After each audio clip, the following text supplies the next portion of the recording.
Twilliger. She's the other DA alongside DA Kathleen Landers. Christine Landers on my news.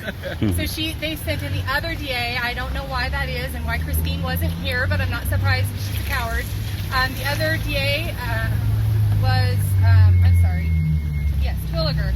She made it sound like they want to move towards getting Kylie home as quickly as possible. Kylie has a doctor's appointment this week, and if that goes well, they want to talk about doing regular home visits in the foster home with Kylie's mom, Christine, and also talk about getting her home. That was their overall narrative the entire time was, well, we just really want to make it clear on court record we're moving to get her home. And then let's just maybe do a recap step by step if the guys can help me remember what went on. Well, the judge did order that DHS give Kylie's mother at least 3 visits this week. Yes. And then they have another court hearing on Monday at 3 o'clock here in this same courtroom. Going to talk about the criminal case, criminal charges. They want to move towards maybe getting the no contact order dismissed on the case. The judge reprimanded DHS and Marty McMahon for his unacceptable communication with the daughter, between mother and daughter before and after surgery. That was good to hear. Both Kylie's lawyer and the judge spoke up and said that was really unacceptable. In fact, the judge said she has 3 kids. Yes. And that if she had gone through that, that would have been very concerning and stressful to not be contacted. Is there anything else? Yeah, I just noticed that it was interesting that the DA was so adamant about how they want to have visits and stuff. So they're obviously afraid. They're obviously on their heels because before they weren't allowing the visits to happen at all. They weren't motivated at all. So now they sound. The way she was talking is like they so badly want to reunite them. But obviously that was a lie. But yeah, so I think that Monday, good things should happen. Yeah, Marty's name was mentioned a few times in there. Marty was thrown under the bus a couple of times about some things that he done inappropriate. They talked about how everyone at DHS has been feeling threatened by us. The hospital felt threatened by us. All we did was peaceful.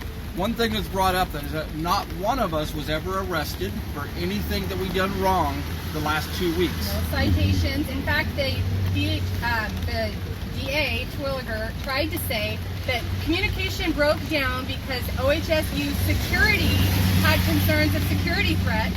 I did get myself thrown out at that point because I had to speak out. I didn't go until after the communication broke down and they sent a little girl into surgery without her mom, knowing. I went down there on the 15th or the 16th. The surgery started the 13th. She was transferred on the 13th to OHSU, so I did want that on record. They did make it clear that they felt threatened by the protests. Christine did a great job. She did awesome. She read a statement saying over and over, you were essentially afraid of one woman with a bunch of signs. Yeah. There were no threats. There were no attacks. I communicated every step of the way with the police, both Portland police and OHSU police. She said, they're making allegations that are false, and they have no evidence of this. So Christine just immediately spoke up when they said, well, it's probably security threats, and that's why she didn't give visitation. Bullshit is what I call. I call bullshit. That's what it is. Why can't they communicate? They can still communicate with her. You know what I mean? Yeah, they didn't communicate with her, and that's why we responded. See, we don't respond when people do things lawfully and they communicate and they're normal human beings. We only respond when people are satanic sickos and hide children and cut them up in hospitals. Let's talk about James Dixon. Oh my gosh. Father was in court today. I about said some words I just shouldn't have said. And daughter Kylie did not want him there. Kylie did not want him there. He has a demonic appearance to him. The guy is totally evil. He's bootlicking the hospital and DHS and the whole foster care program. Yep. He was in there today, and Kylie wanted her attorney to read a statement that said, I do not want my father in court. It makes me uncomfortable and it slows down my recovery. I do not want him here in court. Sick. Okay. James, you're sick. There's something wrong with him. Yeah. You're sick. We did have words with him at the end. Joey walked outside. I don't know if Joey wants to say anything. I just wanted to know about the 14-year-old girl that he raped, and that's it. And he just laughed it off. Spit was coming out of his face. He's obviously on drugs. And afraid because he locked his door. Yeah, he has a long list of crimes that have been dropped. Probably because his father used to be a police chief, so he's a scary dude. He gets away with whatever he wants. Yeah, and he had the police following him, escorting him out. So when Joey was standing in the street trying to just have a verbal altercation or confrontation with him, the police were honking their horn behind to let us know it was time to stop. Their siren. Yeah, their siren. So that was pretty sick. I think it's child abuse to have him in there. He sexually abused Kylie as a child and never paid for his crimes. His rap sheet is a mile long. Not that I trust any of our courts, but the man has harmed a lot of people and not paid for those crimes. So I think it's pretty disgusting that the court let him be in here. It's obviously part of his agreement that he made with the court is that he be allowed to be in here, even though he was restricted from seeing Kylie for years because he sexually abused her. So why is he sitting in this courtroom now? That's disgusting. Oh, he said he loved and cared about his daughter. Yeah, that's why he was here. Well, one of the biggest things about today, what we know that happened, is that Kylie looks like is going to be going home fairly soon. Hopefully they don't drag it out very much longer, but they are going to work at getting her back.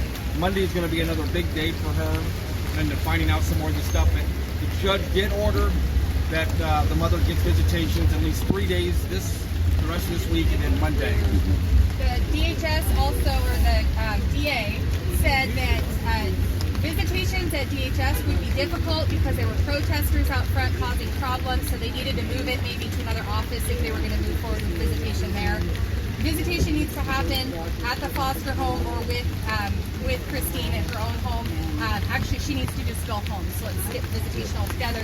But they tried to point it out like, we've been so threatening. Everybody who's been out there talks to the security guards, talks to the public. No threats are being made. No property is being vandalized.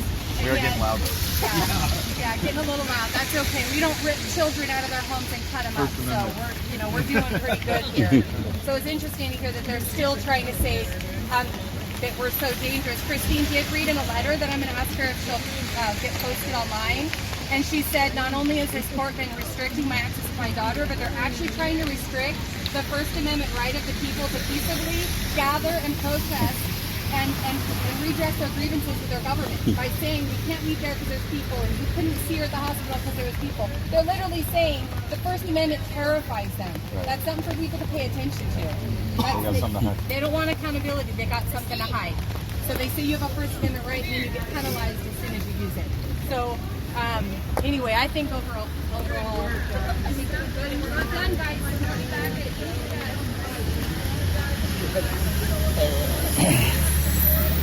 But that doesn't mean we're going to go away until they have it out, guys. So that person needs to stay on. So, all right, I'm going to take it up here so we can talk to Christine is up here.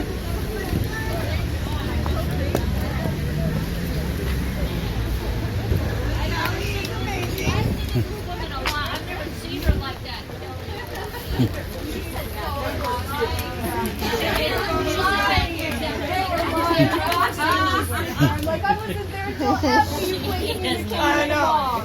It was very clear that the judge saw right through it all, too. She made it quite clear. I was just telling them the presence today set precedence for our side of it, the whole case. Good. I'm telling you, that entire aura today from everyone, there was nothing like it. Nothing like it. Accountability is an amazing thing. It really is. They want us to go away. We're not done yet because Kylie's not home. This was a good step in the right direction. We were so glad we were able to be out here. We came down, well, we're just west of Eugene, so we came up to to show our support, and we know exactly, just how devious they can be, and how lonely it is when they try to separate your friends and family and create a division there, and so we just wanted to show our support and let you know that you're not alone, that a lot of parents are going through it right now, and they've gone through it before, and they will continue to push and push and push people. And they will continue to divide families apart. So until we get to a point where everybody's in unity and we are able to show that the system is flawed, they're going to keep on trying to pull everything. I didn't hear after I was thrown out, but you get to be at the doctor's appointment, is that correct? Yes. I do. All right. That is wonderful. I'm excited. And was saying I want this, and that lady, Mary, was like, well, I don't know, this is just like, no, by Monday, I want this. Yeah, that was good. She was also trying to blame a lot of her no contact on the no contact order when the judge had said herself, I believe that the mom would be there, you know, as much as possible. Yeah. So I don't know and why what I'm trying to figure is why did that lady lie about us being there on the weekend? We were not there any weekend. No, well, why would we be? we can. Are you ready, guys? Not Okay, really. anyway, head out.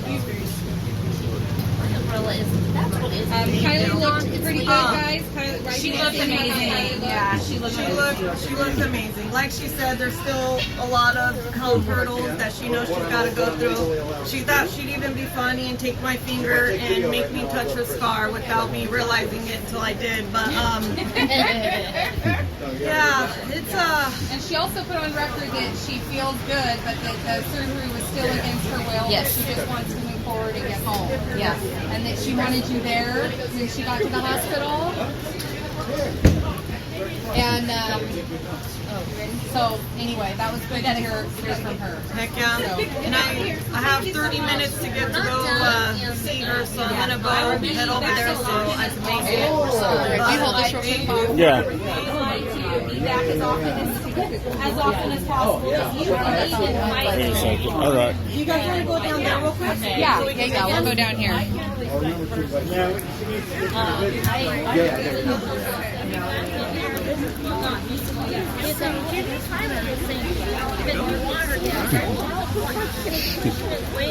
They're not listening to her. You shouldn't even be there. You want your abuse to be there?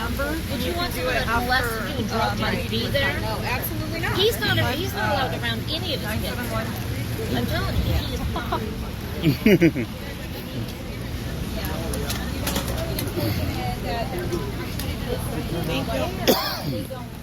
That's pretty apparent. That's And pretty the thing apparent. is, I remember being there too. I remember being Yeah, no freaking hiding. Hi. Hey, you have a good day. You too.